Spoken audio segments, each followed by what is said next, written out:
Goodbye Technical Wizard here, and center stage today is this. The iBook Clamshell. 20 years ago today, Apple released the iBook G3 Clamshell, which is what it's known as, the Clamshell. And it was a laptop version of the iMac G3 essentially. And to commemorate its 20 years, we're going to go ahead and review this one and the Blueberry one. Alright guys, so first up is the Blueberry Clamshell, because save the best for last, why not?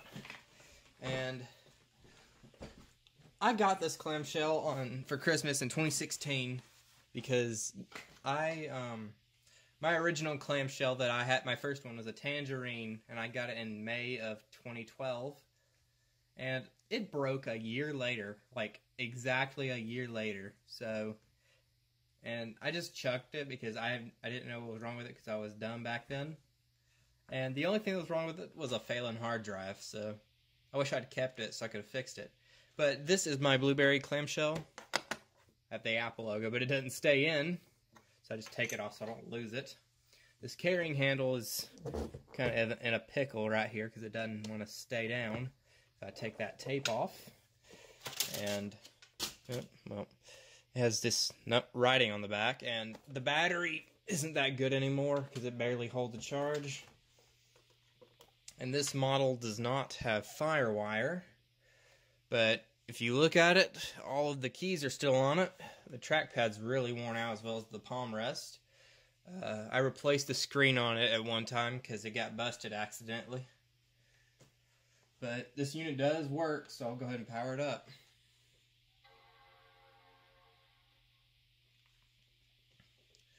The displays on these computers are really terrible due to being used in a school environment, as you can see. It doesn't look as bad on the camera, but in person you can barely even see it. But this version doesn't have FireWire because it was the 99 version. And I installed macOS 10 Panther on both of these, which is 10.3, because this one had an upgraded hard drive when I got it. I'm assuming the original one broke. But they both had 9.2 on them. So I just put Panther on them because I upgraded the RAM in them so they wouldn't be as slow. And yeah. This has a little line right there. It'll go away eventually. But these came out in 1999. The only color options were blueberry and tangerine. And battery's dead, as I said. And in year 2000, they came out with indigo and graphite and lime, actually, because lime was an online exclusive. You could only get it if you ordered it online. And I'm still seeking that color, actually. So stay tuned if I ever find one. This has the latest update for Panther. It's 10.3.9. 300 MHz processor. That's what both of these have. And it originally came with 64 megabytes of RAM, and I put, I think, 256 more in it, if I'm right. So it has 320. Go ahead and go to the more info.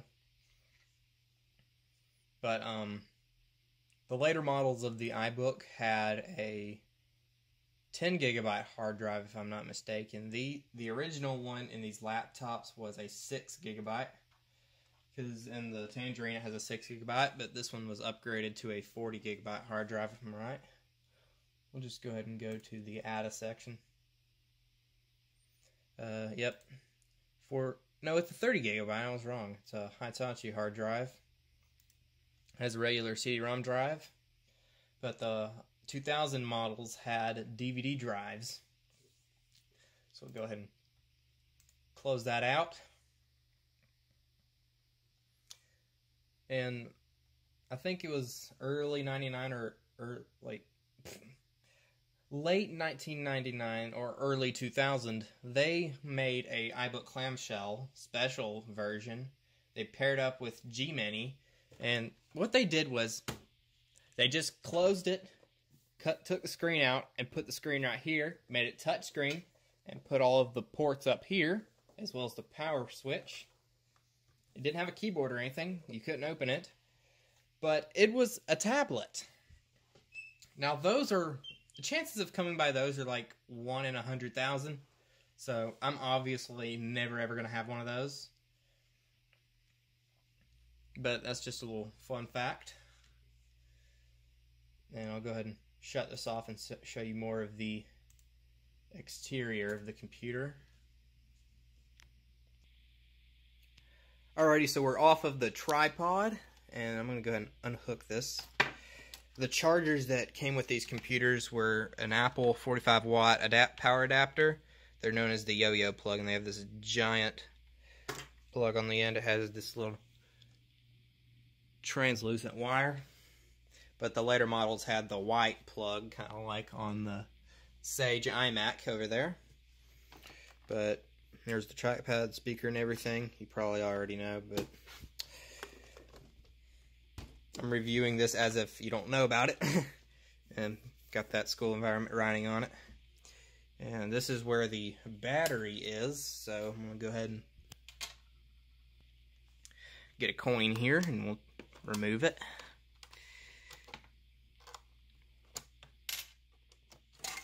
There's the cover. These are usually faded with time and because of the heat from the battery.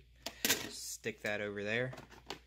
And this is the iBook lithium rechargeable battery, which this came out of a 2000 era iBook because I have the original battery to it.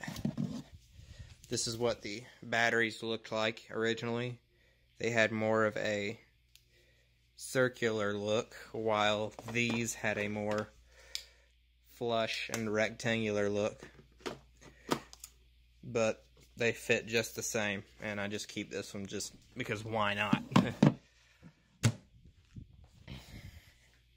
So I'm going to go ahead and put this back on real quick, and I'll show y'all how these are, how you take them apart. But flip her back over.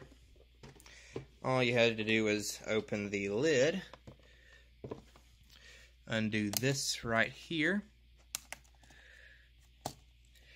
and just do these. And usually that takes a flathead screwdriver. You just twist it the other way, if it's never been taken apart, that is. And right here you have the CD drive, the airport card, and the hard drive. Now, to get to the RAM to upgrade it, it was very simple. You just pulled out your airport card and took this little screw out. I don't think that got it, Chief.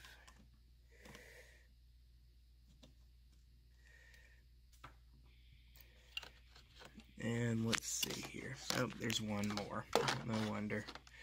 Just move that.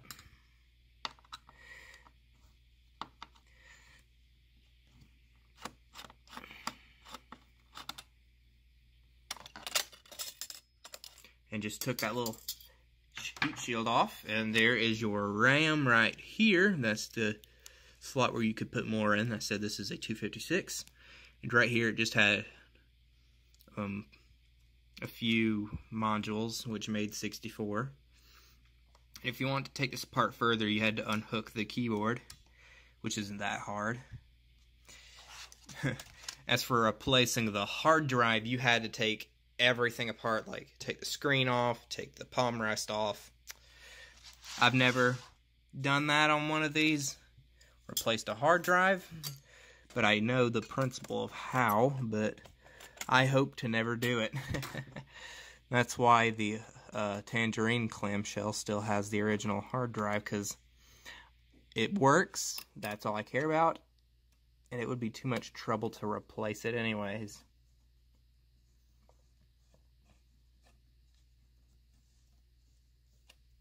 Okay, so once that's done, you just go ahead and stuff your airport card back in, and that'll be that. So I'm going to go ahead and finish putting this back together, and we'll get to the Tangerine iBook. Alright, with the Blueberry iBook out of the way and on the charger, we can go ahead and look at the Tangerine iBook. As you can see, this one's in way better shape, except somebody X'd that out for some dumb reason. Carrying handle's cracked on this one, which is not surprising. More writing on the back of it, school environment sticker, battery, same thing. It's just the bottom of it's really scuffed up, and I should consider cleaning it, but with the time I have, that's not possible. Now, this iBook actually has a battery that holds a charge, even if it's not the longest, but you know what? It's good. This has no firewire since it's the first gen model. It's a little crack right there. It's got the original keyboard on it, as you can see. We'll go ahead and power it up.